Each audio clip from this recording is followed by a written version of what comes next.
Hello guys, welcome back to my channel. Hello sa mga karelos natin dyan. Ako nga pala si Ismael Official at meron tayong invention.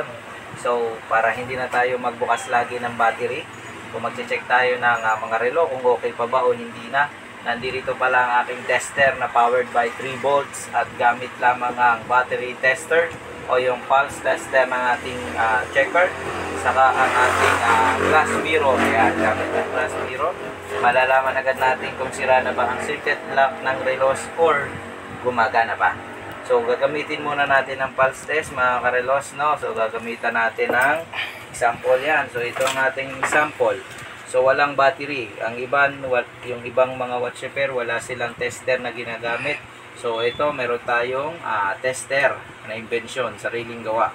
So ilalagay lang natin sa pulse test mga karelos para malaman natin kung goods pa ang electronics ng relo, saka natin ipapatong ang ating invention na relo, ang invention na tester. So ipapatong natin to dito para sa kanyang connection sa battery. Titingnan natin kung mag-i-impulse. Ayan, nag-i-impulse.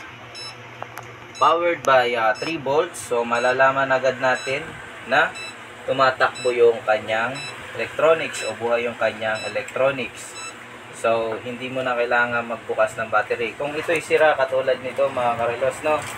Ito, meron tayo ditong isang relo na check. Ayan. Itong isa, sira to mga karelos. So ito try natin. Hindi gumagana yung seconds ito. Ito try natin kung okay pa ba ang circuit lock ng kanyang mechanism. So ito try natin ilagay ang ating tester. At yan, walang tunog. Kahit baliktarin natin yan guys mga karelos, walang tunog ang kanyang circuit lock. So walang buhay. Ibalik natin yung kanina. Ito. Ayan, ilagay natin yung kanina. Tingnan natin kung tutunog. Ayan, nag-impulse. So ayan yung ating tester gamit nito. So paano kung wala kayong battery pulse tester?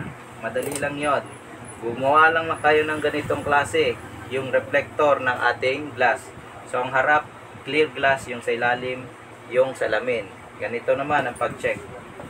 So ipatong natin dito. Lapit mo my body. Yan. Lapit mo dyan. Ipakita mo yung sa ilalim. Yung reflect ng ating seconds. Lapit natin. Yon. So medyo malabo mga karelo, no? I-zoom natin. I-zoom. Yan. Yan. Gamit natin ang reflection ng ating patungan. So nasa ibabaw yung ating relo. So titingnan nyo lang yung seconds kung gagalaw. Ipatong natin tong ating tester. Tingnan nyo kung gagalaw. Yun. Kita nyo? Ayan, ulitin natin. Yan. Yan, masdan nyo. Gumagalaw yung kanyang seconds. So, yun yung ating tester na ginawa, no?